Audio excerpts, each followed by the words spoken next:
Thank you, call the first witness. Thank you, Your Honor. The state would call Marie Friedman to the stand.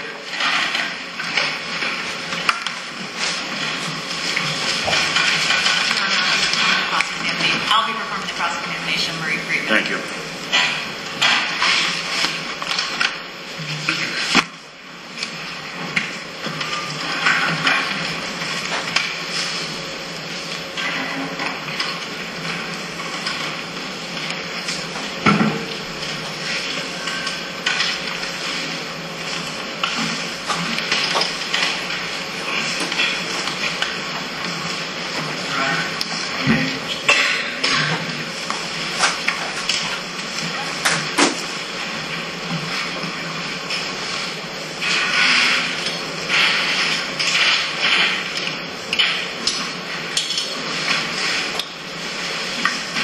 She is on crutches, Your Honor, so I'm sorry.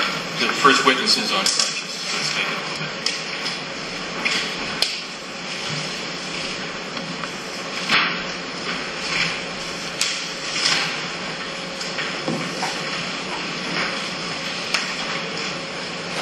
Friedman, can I have you step up here and I'll swear you in?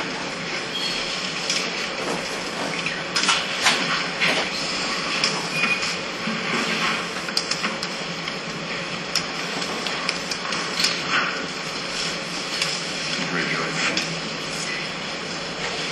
Do you swear affirm to tell the truth, the whole truth, and nothing but the truth? Shoot this chair.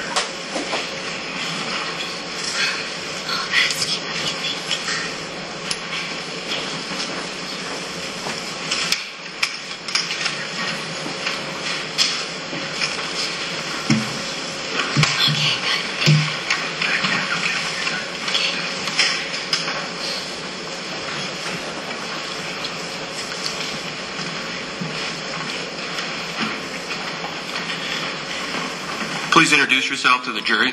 Marie Friedman, For the record, would you spell your first and last name? M-A-R-I-E-F-R-I-E-D-M-A-N. Ms. Friedman, where do you live? Florida. And how long have you lived there? I was born there. Okay. At some point in time, did you come to Iowa? Yes, sir. But you moved back to Florida? The weather will probably keep me in Florida. Are you married? Yes. And who's your husband? Raymond Friedman. How long have you and Raymond been married? For 12 years. Do you have any children? Mm-hmm. Is that a yes? Yes. How many children? 3. And their ages? 4, 7, and 9. Are you employed outside the home? No, sir. And is your husband employed outside the home? Yes. I want to go back to December of 2001. Do you remember where you were living, what town? Yes, I was in Storm Lake, Iowa. Iowa, yes.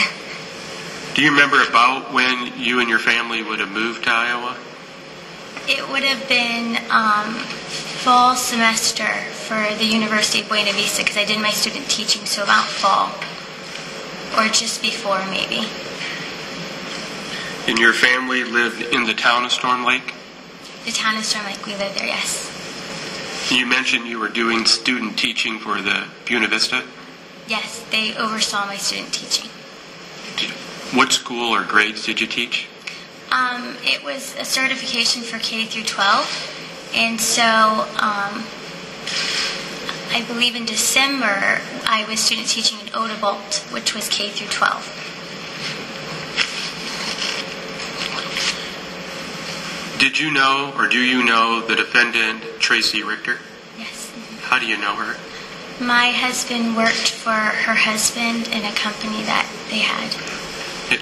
And who was her husband in 2001? Michael Roberts.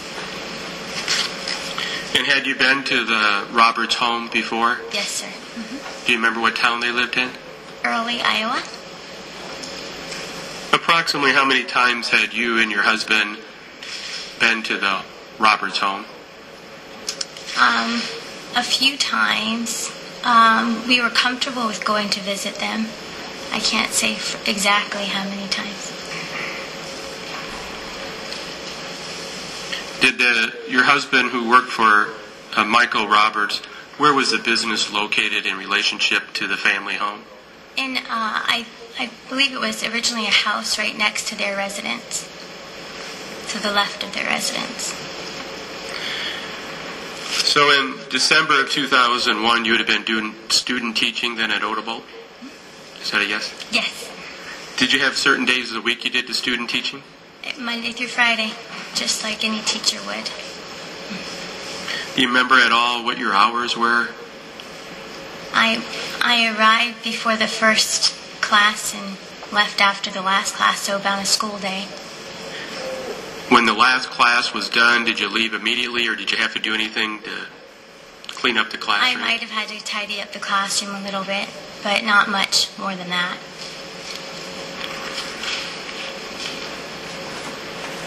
On December 11th of last year, or I'm sorry, of 2001, which would have been a Tuesday, do you have any knowledge if your husband was going somewhere? Yes, he was on a business trip Do you know who he went with? with Michael. Did you and the defendant, or was there any arrangements made about you getting together with the defendant? Yes. And what was the arrangements? I was to go to her home to stay the night with her, to visit, and because their residence was closer to the school that I was student teaching at. So do you remember what night the plan was for you to stay over? That Thursday evening. So if that Thursday, we're talking about the day of the shooting? Yes, sir. Would that have been December 13th of 2001? Yes. So that Thursday, December 13th, you would have been in Odebolt doing your student teaching? Yes, sir. And did you have anything planned or prepared as far as what you were to do after school? Yes, I was to go directly to the Roberts residence to spend the afternoon and the night with Tracy. Did you do anything so you would be able to spend the night? Yeah, I had packed my things so that I wouldn't have to return home before school the next morning. So you had your bags packed? Correct. So the plan was to go from Odebolt to Early, Iowa? Yes, that Thursday after school I went to Early, to the Tracy residence, and the plan was to stay there. Why did you have your bag packed? Why not from school go to your house, pack a bag, then go to the defendant's house? Because I wasn't planning on going home. We had planned it before that day. You lived in Storm Lake at that time? Correct. Is it farther to go back? Would you be backtracking to For go? sure. Oh yeah. We would drive when I drove to Odebolt. I would drive almost past the Roberts residence to Odebolt, and then I would pass it again to go back to Storm Lake. So do you have an estimation on about what time you would have got to the defendant's home that Thursday? I would probably say by the time school ended to get to her home would be about 4 o'clock. When you arrived at the Roberts home, did you see anything that caught your attention? Yes. When I got there, I saw a vehicle in her driveway, which kept me from parking in her driveway. Do you remember what type of vehicle was in the driveway? I don't know the type, but I know it was an older car, and it was a white car. Older white car? Is that a yes? Yes, sir. Because this older white car was in the defendant's driveway, where did you park? I would have parked in the office parking area. And so we get a picture of where that would be. Is that, if you were looking at the defendant's home, is that to the right or the left? To the left. So after you parked your car, what did you do? I proceeded to their side door, which was the door that I only knew to enter. That's where most people would enter. The side door, if you go through the side door, what room of the house do you enter? It would have been the kitchen. So it would have been the kitchen door. The number of times you had been to defendant's home before, which door did you use? Only that door, the kitchen door. That side kitchen door? Yes. So when you went up to this side kitchen door, what did you do? I can't recall if there was a doorbell on it, but I knocked or I rang the doorbell for a while. More than once? You knocked or rang the doorbell? Yes. Mm-hmm. Many times. Many yes. times. Did you hear anything from inside the home? No.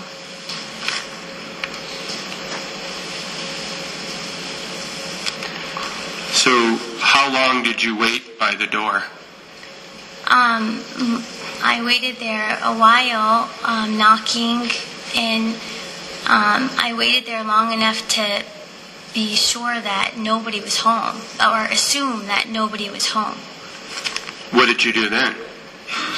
Then I got their spare key, and I planned to, because Tracy was expecting me, I figured she'd be offended if maybe somehow we missed each other, so I was going to let myself in. I had made cookies the night before for the kids, and I was going to leave a note on her kitchen with the cookies saying that I had been there. I'd stopped by, and so she knew I had come by. That was my plan. And how did you know there was a spare key by somewhere around the home? Either she or Michael had shown my husband and I ahead of time, where their spare key was. We were close enough to them. Before, when you went to the defendant's home, had you ever knocked or rang the doorbell where no one answered and you had to use a spare key? No, that was the first time. That you had to use a spare key. Mm-hmm. So when you found the spare key, what did you do? When I got the spare key, yes, I proceeded to unlock the door. I can't recall if I actually unlocked it. Did something? At that time, Tracy met me at the door. And when the defendant met you at the door, what happened? I put the key back, and she apologized. She told me that she had been at the front door. Did she say if anybody had been at the front door? Yes, she said that Dustin was at the front door and that he kept stopping by her home. And then did you and the defendant do anything? Yes, we had tea. And do you have any estimation about how long you would have stayed? 45 minutes, an hour, long enough to talk over tea. When you were at the defendant's home having tea with the defendant, what was your plan to do that night? To stay the whole night.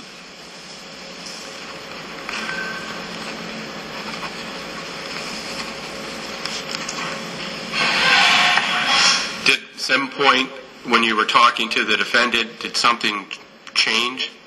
Yes. After we had talked for a while, she said that, I can't recall if I mentioned or I made a comment about spending the night, or she told me that she had to go to Storm Lake and pick up Bert, and then I said, well, aren't I supposed to be staying for the night? And she told me no, she had to go to Storm Lake to get Bert.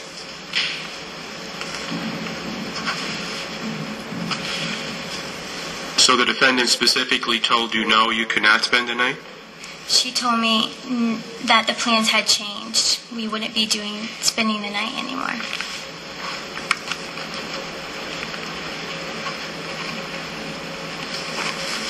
Had you ever, during this conversation, told the defendant it was your idea not to stay there? No, I was planning on staying there. Had you ever told the defendant during this conversation that you got a call from your husband and they were coming home early? No. No. If my husband was coming home that night, I wouldn't have spent the night with her. My husband likes me with him.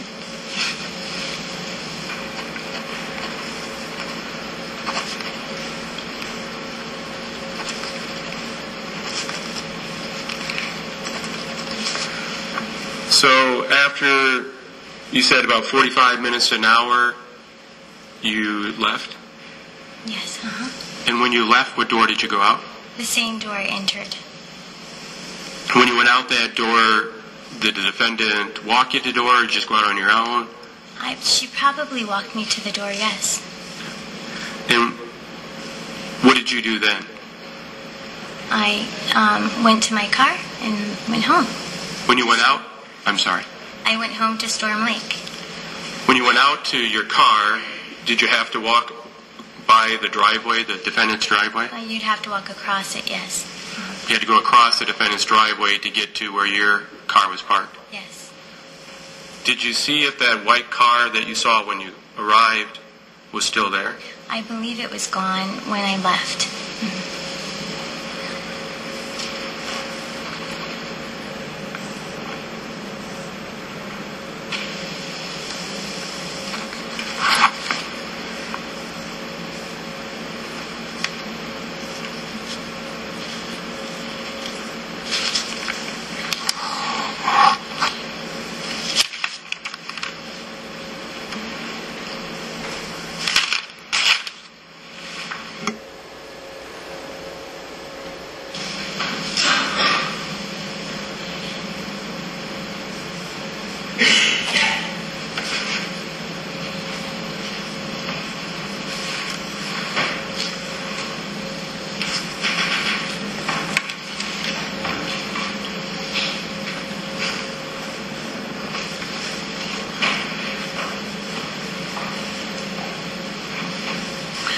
Ms. Friedman, when you were talking to the defendant when you were having tea and realized the plans had changed, was there any discussion that you could stay and after they picked up Bert from basketball practice to spend the night? No, there was not.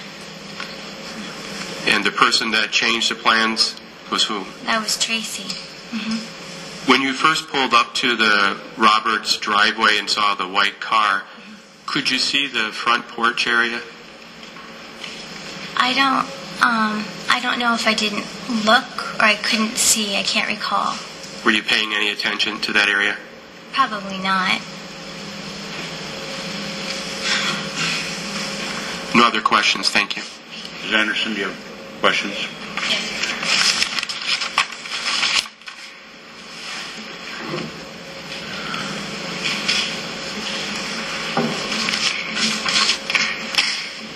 Ms. Friedman, just to clarify,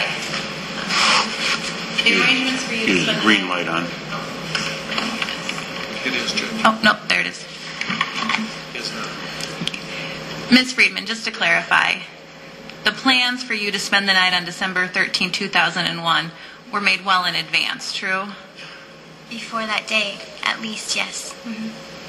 So Ms. Richter would have been expecting you to be over that afternoon Yes, ma'am. at about the same time that you arrived. Yes.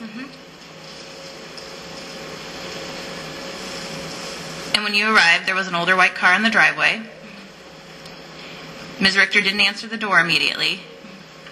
And then you retrieved the spare key, but then you also put it back, correct? Correct. When Ms. Richter came to the door, what was her demeanor?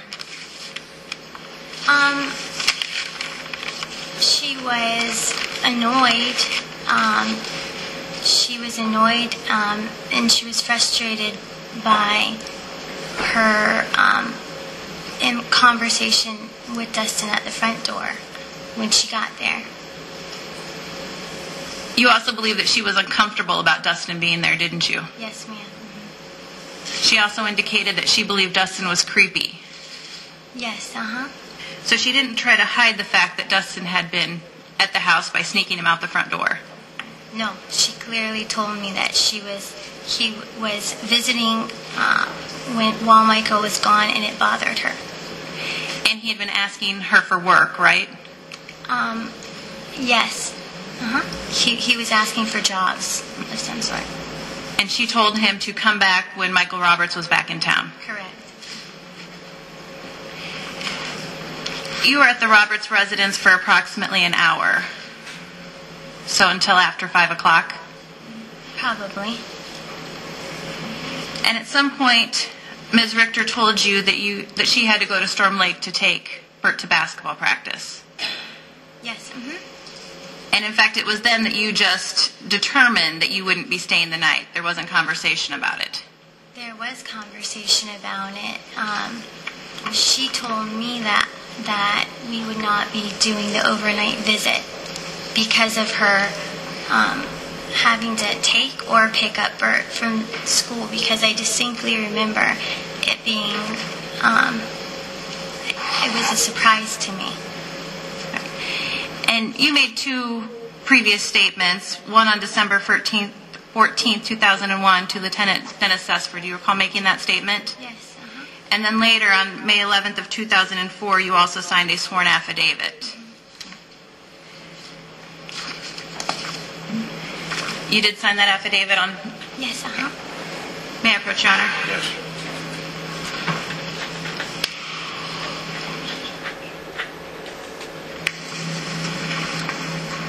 This is the affidavit that you signed on May 11th, 2004. Is that your signature? Oh, yeah, that's my signature. And I believe you indicated in deposition that this was, in fact, your testimony. Yes. And just read along with me, Ms. Friedman. I'm on line 2.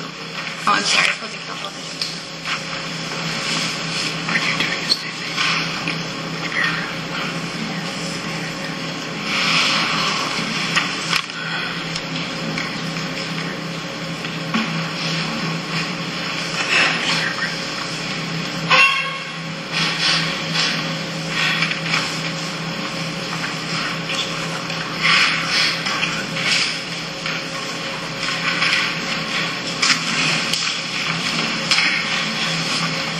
Friedman, read along with me as I read this out loud. She mentioned taking Bert to Storm Lake later on for some kind of practice. Thus, I determined that I would not be staying the night. I was relieved to be able to sleep in my own bed after a hard day's work, and I did not further question the change of plans. Sure. That does not indicate that Ms. Richter told you that you weren't spending the night, does it? Well, I distinctly remember being surprised by it, and that she told me that we wouldn't be doing the night.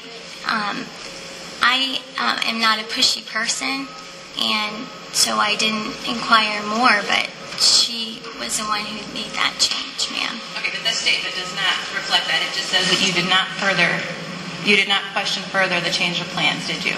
I did not question it, no. I probably was glad to go home being pregnant and tired at the end of the day. Sure. And was glad she changed the plans. You also made a statement on December 14, 2001 to Lieutenant Dennis Sesford. Do you recall making that statement? Okay. And again, read along with me as I read it out loud. She said she left so Tracy could get ready to take Bert to basketball practice in Storm Lake. In that conversation with Lieutenant Dennis Sesford, again, you did not indicate that Ms. Richter had told you that you weren't spending the night. True.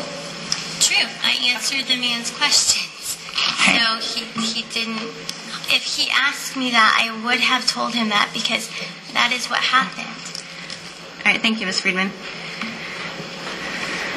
Your husband later called you at home and told you that something bad had happened at the Richter residence. Yes, ma'am. Okay, could you speak up just a little bit? Yes, ma'am.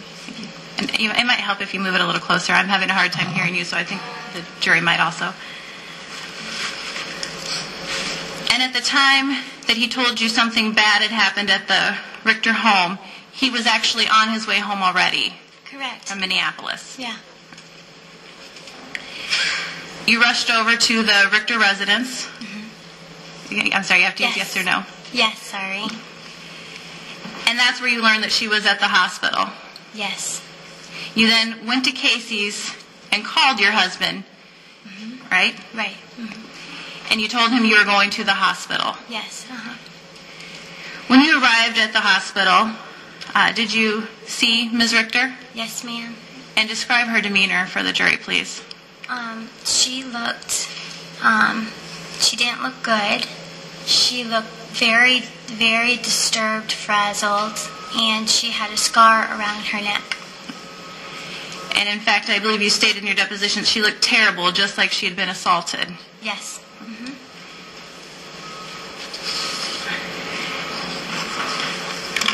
You thought she looked beat up as well? I don't distinctly recall seeing blood or bruises, but I remember distinctly her neck. She looked like she was thrown up. She just looked frazzled, and her neck looked very distinctly raw. Right. So I can't recall. If I said she looked beat up, then she looked beat up, but I can't recall any other scarring. Okay. But you did notice the raw mark around her neck that looked bad and awful. Clearly. And she was emotionally upset? Absolutely, yes. She also told you at that time that there were 2 men in the house. Yep. Mm-hmm. And that she was strangled? Yes, She told you how glad she was that she was able to get to the gun safe, didn't she? Yes, she did. The attack on the Roberts residence freaked you out, didn't it? Yes, it did. And in fact, it really scared you because you thought you could have been there when it happened. Correct. Mm-hmm. Thank you. No further questions. Thank you. Oh, I'm sorry. Go ahead.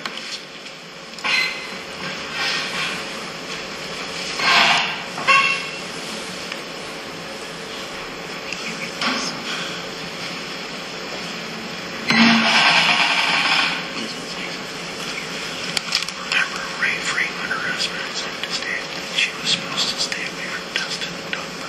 Oh, okay.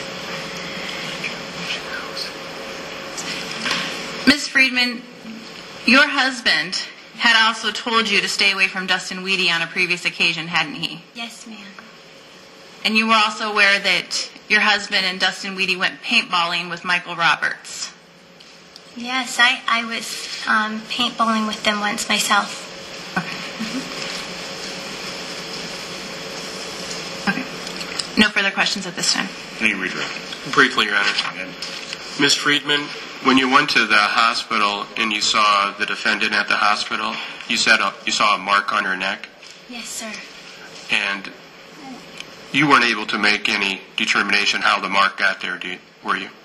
Tracy told me. Tracy told you, but do you have any determination? In other words, it's a poor question. Do you have any type of medical expertise to know if the mark was consistent with a strangulation or more consistent with just someone rubbing something on their neck? I would not be able to determine that. So when you said she looked like she had been assaulted, that's based on what the defendant told you? Correct. Mm-hmm. Going back to you were showing a report and an affidavit, the bottom line is this. When you're at the defendant's home on December 13th in the afternoon having tea with her, who made the plans to change you staying overnight? Tracy made. Objection, Your Honor. Asked and answered. Overruled. Go ahead. You can answer. Tracy. Mm-hmm. The defendant The did? defendant made the change in plans. There's no doubt in your mind about that. No, there's no doubt. It was a surprise to me, so I did not have that plan.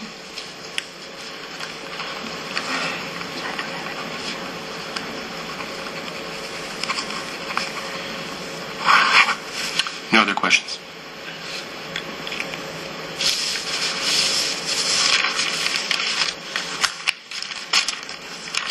Any retries, Ms. Anderson? Just one, Your Honor. When you said that you believed Tracy had been assaulted, that was based not only on what Ms. Richter had told you, but what you actually observed.